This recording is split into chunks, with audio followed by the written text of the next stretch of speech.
Because I'm always laughing because I was in the financial arena and I did do very well financially and I was very foolish with some of the money that I was blessed with. And sometimes I look back on that and I think, where would I be if I really was prudent with and very prayerful? If I am today where I was 3 years ago, my life might be different. I don't know, and I'm not regretting any of that. But I think it's funny what the world says success is too. Living the dream is what the article starts off by saying. How Ray Day went from living in his house with his parents to retiring them in his Texas estate. Yep. As good as you think it's going to be, when you get there, you have to whatever is your definition of success, it is 100 times better. Now they say that, but behind in that photo, he is standing in front of a 10,000 square foot home, in front of a $100,000 car wearing a $10,000 watch. You say, Jeff, how do you know that? You got to laugh at this comment. I was driving home in my $100,000 car that the company gave me, driving to my 10,000 square foot home wearing my $10,000 watch, and it hit me. I realized all the blessings I had been given. And I thought, wow, did it take a 10,000 square foot home, $100,000 car, and a $10,000 watch? And I had to reflect on that for a minute. Hey, I had a 3,300 square foot home, 55, total.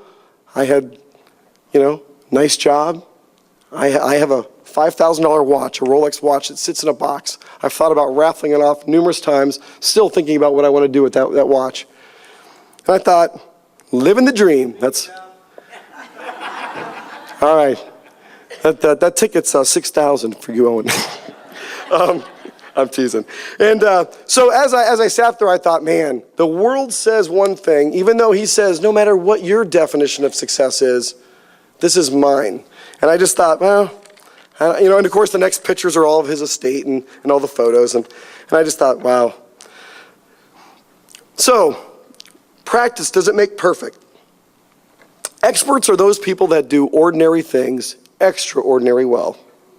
Okay?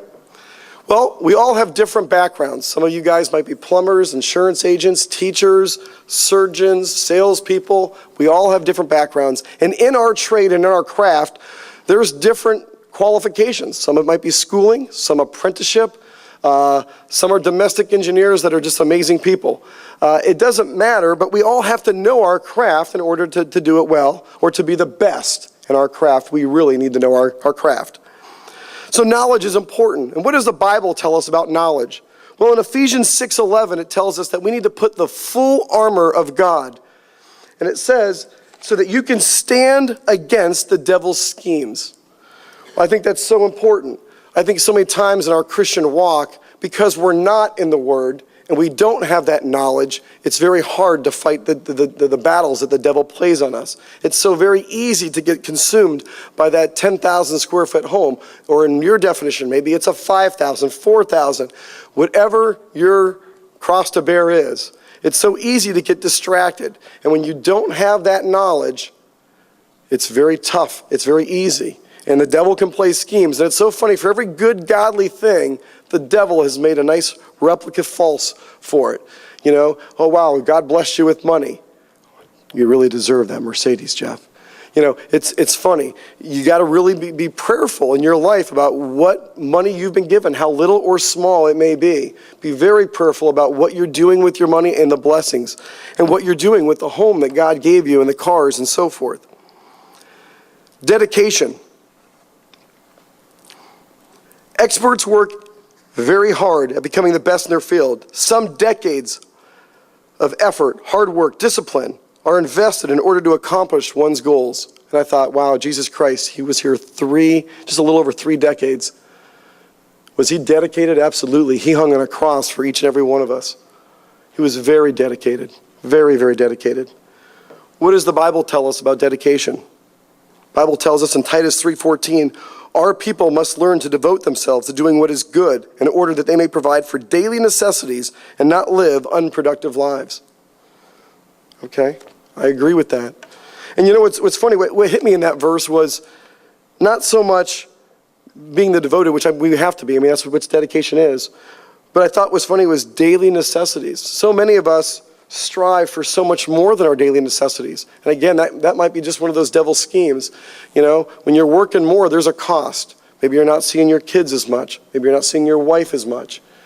There's a cost to everything. So again, we need to put on the full armor of God and immerse ourselves in the Word. We need to be dedicated just as He was dedicated to us. Practice. There needs to be experience. Well, again, I'm talking about going pro for God. I want to be bold for Jesus Christ every day. I believe that we have been commanded to share our faith every single day. There's not a Bible verse in my Bible that tells me that when I get to a certain age, I can hand that baton off, that I can stop talking about Jesus. Every single day, we need to continue to be bold for Jesus Christ. And experience, well, hands-on experience is a huge difference between talking about something and actually doing it. We need to walk the walk. It's so very hard. Sometimes people don't want to share their faith because maybe people really know who you really are at work. Maybe you profess here that you're a Christian, but at work, maybe you're someone different, and maybe that's why you don't share your faith. But you know what? You can change all of that. You can start walking the walk today. You can start and start showing people the love of Jesus Christ just through your daily actions. But we need to start looking at and being very prayerful about the people that God puts us in front of every single day. Whether you're a domestic engineer, whether you're a salesman, whatever you do, you are around people every day. God entrusts you around those people. And you know, it's so funny because not too long ago, I had an opportunity to reflect on that. And I had a best friend that I told him I've been a Christian all my life. And it hit me that I had never shared my faith with him. I had shared briefly, but never, hey man, you want to have a cup of coffee and talk? And I picked up the phone, hour and a half later, full of tears. It was an amazing conversation.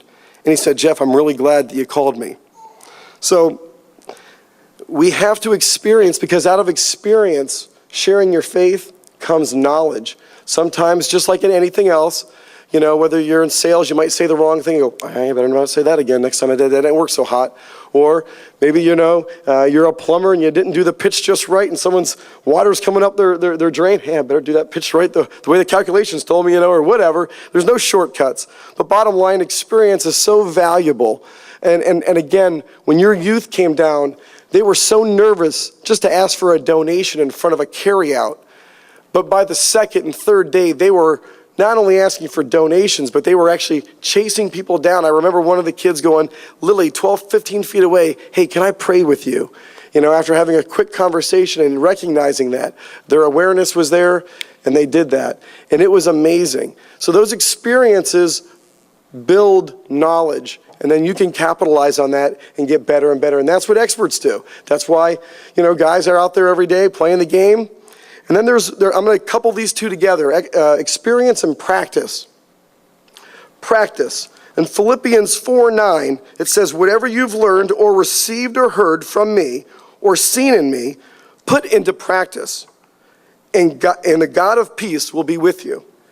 Well, professional athletes, in the article it says, that they do deliberate practices required to achieve excellence in an area. Deliberate practice isn't just a mundane repetition of standard skills and tasks, but it's a planned program of practice that raises the bar with every drill, every time. Okay. So, deliberate practice will be exactly what your youth group did. We deliberately stood in front of carryouts. We deliberately stood and shared our faith each and every day while they were down. Okay. Experiences and practice. Experience might be you just sharing your faith with one of your good friends. It's still practice, it's still the same, but you're still getting experience. But deliberate practice is when you say, you know what, let's do this today as a group or as an individual. I'm going to go and purpose to do this. I'll tell you, 13 months ago, I was so nervous, just like your youth group was, about asking. I remembered the same thing they did. On your way out, would you like to take a donation? On your way, you know, I was just stuttering and nervous, and now I know thousands of people in my community. I mean, they shake my hand, they come up to me, and they tell me they're praying for me.